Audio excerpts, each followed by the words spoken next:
In 1978, the Atlanta Falcons climbed to the edge of greatness, only to skid back down in 1979. But in 1980, these Falcons began climbing again. And in the 8th week, Atlanta faced the mountain they would have to scale to become champions. It did not take long for the Los Angeles Rams, division winners for 7 consecutive years, to realize that these young Falcons were on the rise.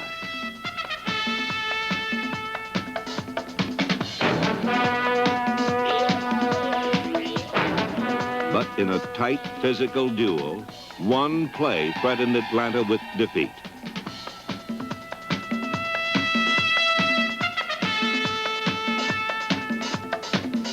The Rams took a 10-6 lead and held it through the game's final minutes. But even against improbable odds, these Falcons never lost their poise. Here it is, 4th and 11 at the Falcon 46. Bartkowski back to throw. Here come the Rams. There it is. There it is. There it is. Bart's got time. He's going long. There it is. He's got Jackson. He catches it. Falcons win 13-10. Atlanta had conquered the summit of the NFC's Western Division with a throw so perfect and a catch so remarkable, there simply was no adequate defense for such a play.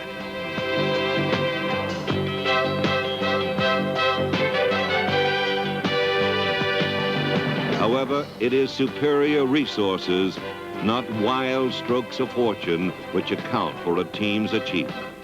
In 1980, the Atlanta Falcons discovered, then developed these resources to produce the most exciting year in the history of the franchise.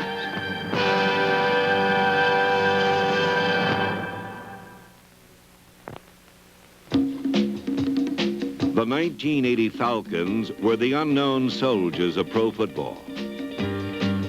21 players possessed 2 years of NFL experience or less. The veterans included a linebacker with a degree in kinesiology and a free safety who was a member of the West Virginia House of Delegates. Atlanta's punter, John James, never played football until his junior year in college. There was also a gourmet cook with a recipe for making all-pro offensive tackle, a tiny wide receiver who looked like an apprentice jockey, and a born-again quarterback. The Falcons featured more personalities than a Tennessee Williams play. But while they were exciting to watch, oh my gosh, for 6 weeks they lost as many games as they won.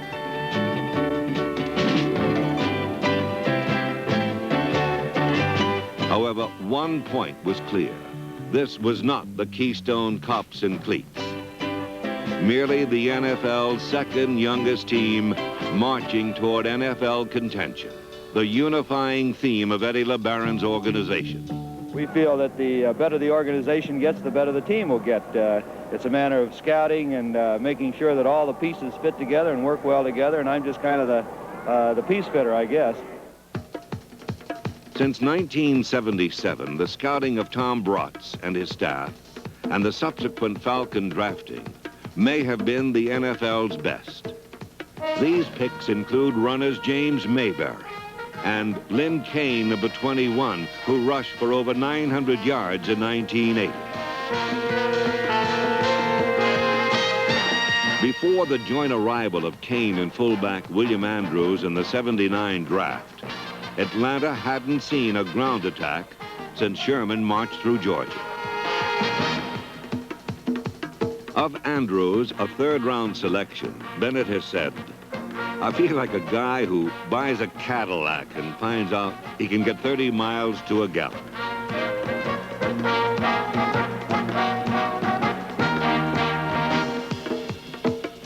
Number 31 could do more than punish defensive backs.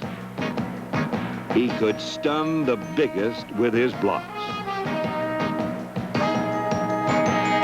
Add the ability to catch passes, 51 in all, his 1,308 yards rushing, and it was evident that the best all-around back in pro football played for the Atlanta Falcons in 1980.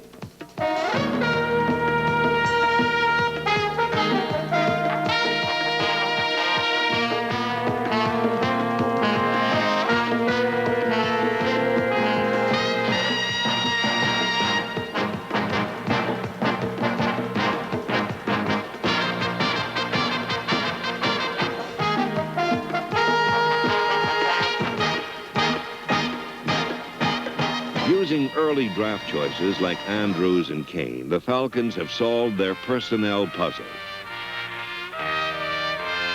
Assembled by Lehman Bennett, these pieces have formed the portrait of an entertaining and opportunistic football team.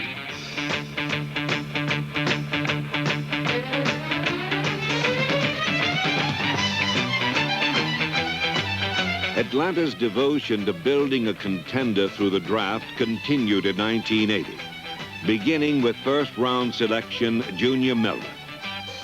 This tight end proved to be the final piece in the offensive puzzle, and his 9 touchdown receptions set a new Falcon record.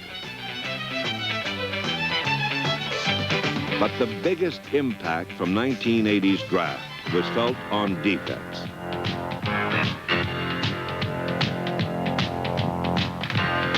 All year long, many wondered how the Falcons could start 2 rookies and a second-year player at the vital linebacker positions. The answer was simple. These were outstanding athletes who could literally run down their inexperience from behind.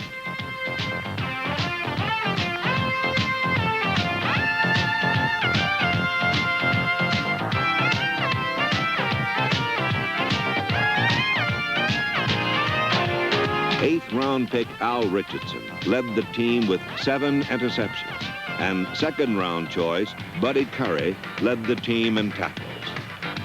Waiver find Joel Williams collected 16 quarterback traps, the second-best total in the NFL.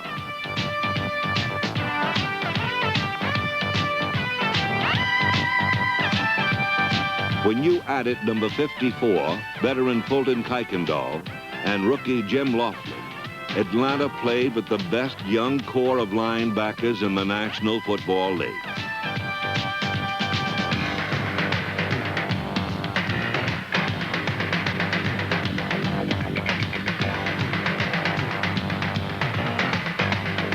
You think we don't have some guys going to that ball when it's thrown? Yeah, those linebackers, watch the linebackers, man. It's fun to watch them.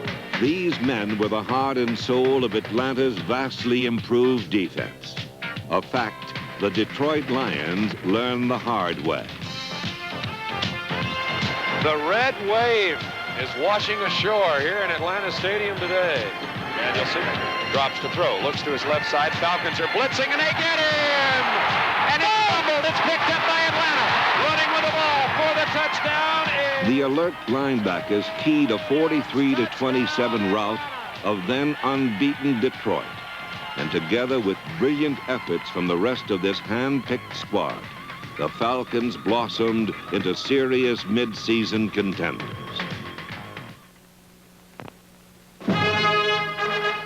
While Atlanta's aggressive youth spurred its defensive revival, just as important was the play and leadership of veterans Jeff Merrill, Roland Lawrence, Fulton Kuykendall, and Jeff Yates, number 79.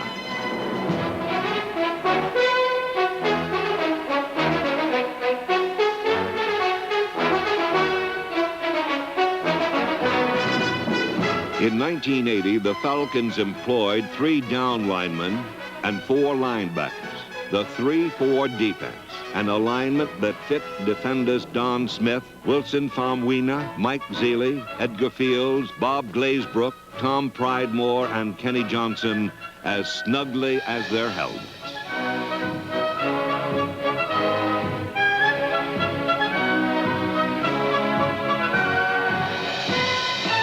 In the 9th week, Atlanta bottled up the AFC Eastern Division champion Buffalo Bills, and a 30-14 victory over the NFL's top-ranked defense confirmed an offensive belief as well.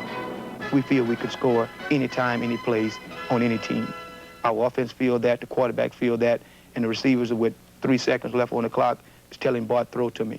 As long as there's time on the clock, we can score. Against the St. Louis Cardinals in Week 10, the Falcons tested their beliefs. For rich suspense, there was no better team in 1980. Almost everything that happened to them happened late. And it seemed like the Falcons shined their brightest when the glow of the spotlight was fading.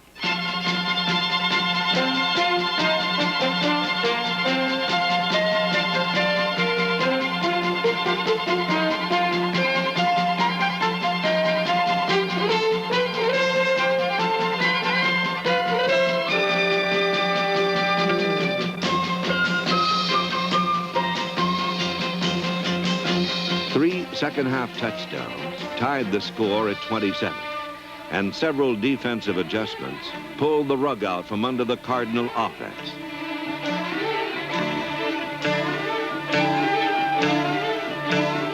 In the final minutes, a Joel Williams blitz led to an Al Richardson interception, sending the game into overtime, where once more the Falcons proved it's not solely a team's performance, but also the character that competition brings out in the team.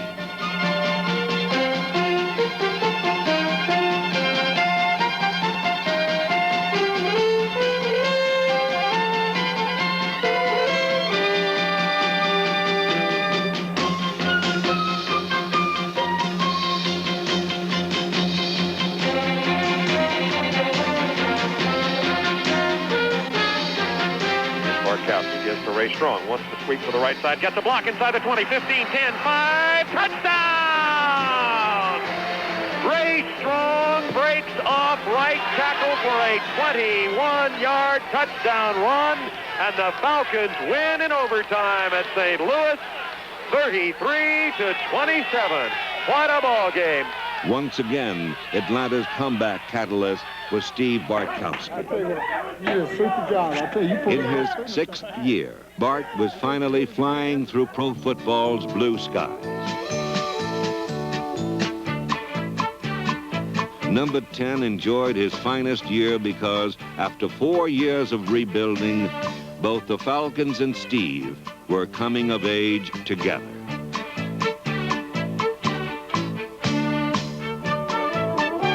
Bart passed for 3,544 yards and a league-leading 31 touchdown passes. Both marks were Falcon records.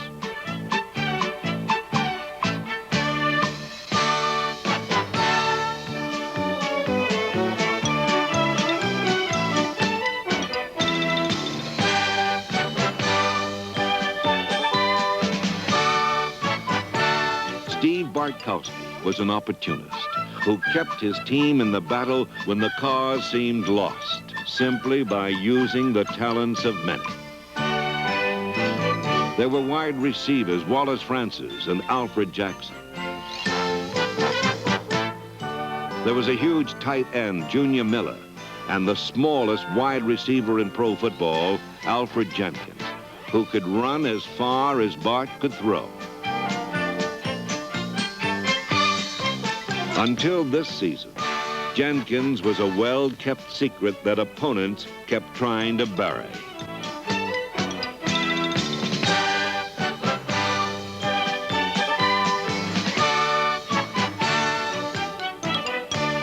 There was a way to stop Jenkins deep. It's called pass interference. But first, you must catch him, a task that wasn't easy during a season of both achievement and frustration for Alfred Jenkins. Haven't had any national publicity. A guy like me, 5'9½", 155 pounds, I've gained 1,000 yards this year. I haven't gotten any respect, Herb. No respect at all. As the season progressed, it was simply impossible not to recognize the talents of Jenkins and his teammates as they built the NFL's longest winning streak of the year, 9 games. The Falcons were stalking a division championship. And on the season's 14th Sunday, their hunt continued in Philadelphia.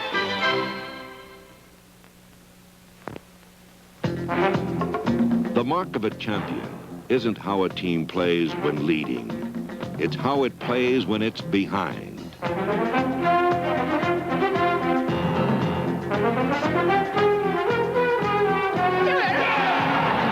Two quick Eagle touchdowns put a comeback burden on the broad shoulders of Atlanta's offensive line.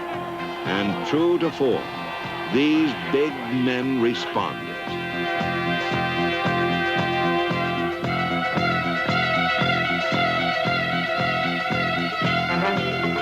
Guards Dave Scott and R.C. Thielman cleared a path that ran for 183 yards. Center Jeff Van Note, tackles Warren Bryant and All-Pro Mike Ken carved drives of 99 and 60 yards out of the Philadelphia defense.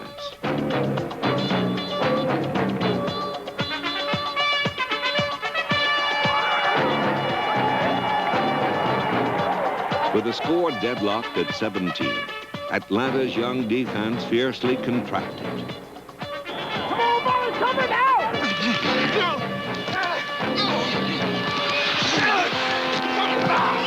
Finally, with less than a minute remaining, the Falcons followed their imposing line down the field to victory.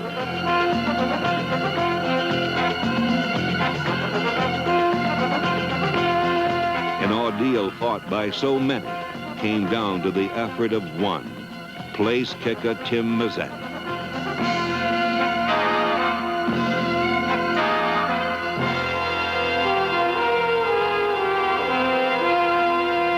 The Falcons now stood only one victory away from a Western Division championship. A distinction they had always wanted, but never had.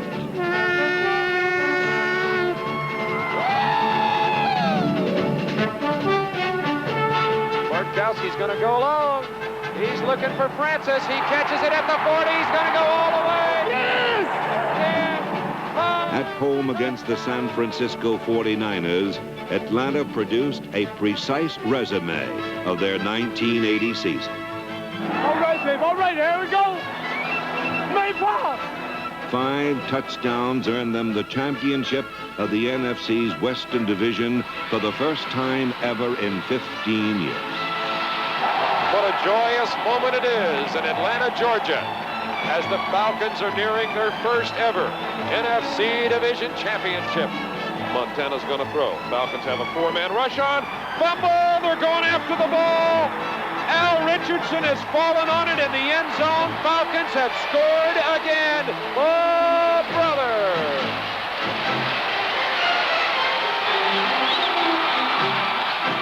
It has been a while. Yep. I guess they think we're for real now, huh? They've got to. All right. I tell you, I just want to say congratulations to you, and I'm so very, very proud. Hey, it didn't come easy. We paid a tremendous price, or you people paid the price, and you're rewarded for it today, and we're a step closer to what we all want. Here we go, Falcons! Here we go! Here we go, Falcons! Here we go! The Atlanta Falcons are the Western Division champions of the NFC with a 12-4 record, and they are favorites in this game with the Cowboys today. But all that can be said about this game today is that either the Cowboys or the Falcons will be taking one step more toward the Super Bowl in 1981.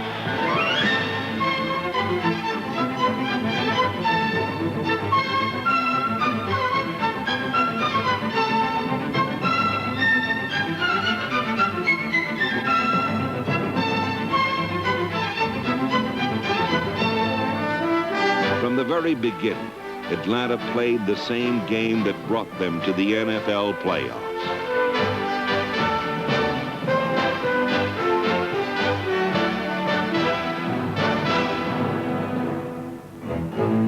The Falcons seemed so strongly constructed that for nearly 3.5 quarters, the outcome was never in question.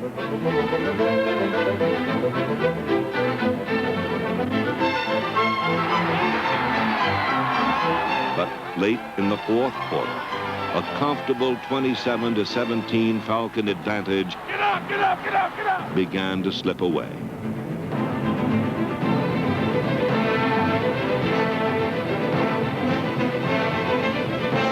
Falcon fortune slipped further when number 72, Ed Jones of the Cowboys, stumbled into a key third down play. Merely trying to keep from going off sides, Jones accidentally closed a huge hole created by Falcon guard Dave Scott. And instead of a first down and a chance to run out the clock, Dallas took the season's next big step.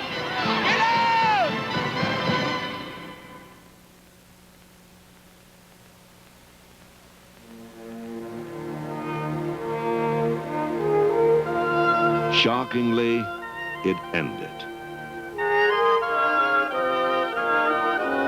But let's put 1980 into perspective. Losing to Dallas was just one of those disappointing moments all great young teams have on the way to the Super Bowl.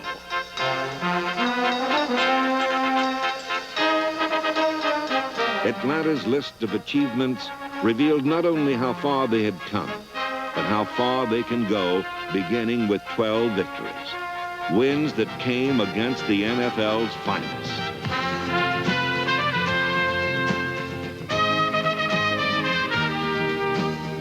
Their defense, built around a core of youth, hit like all pros. And only 4 were better statistically.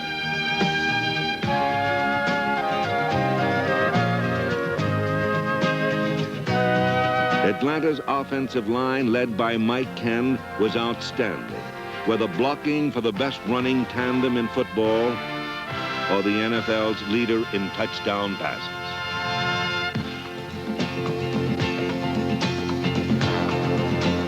Topping the list was the championship for the NFC's Western Division, an accomplishment unique for a team so young. Yet the best part is that these maturing stars will all be back.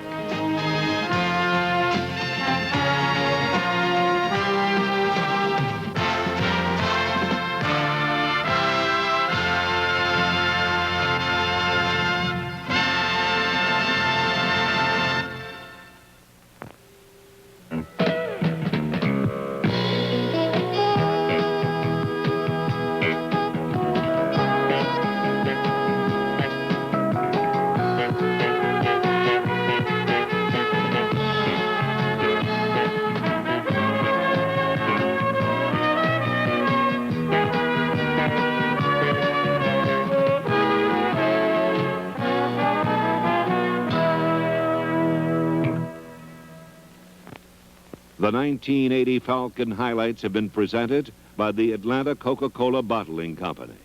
Enjoy delicious Coca-Cola and work or play with a smile.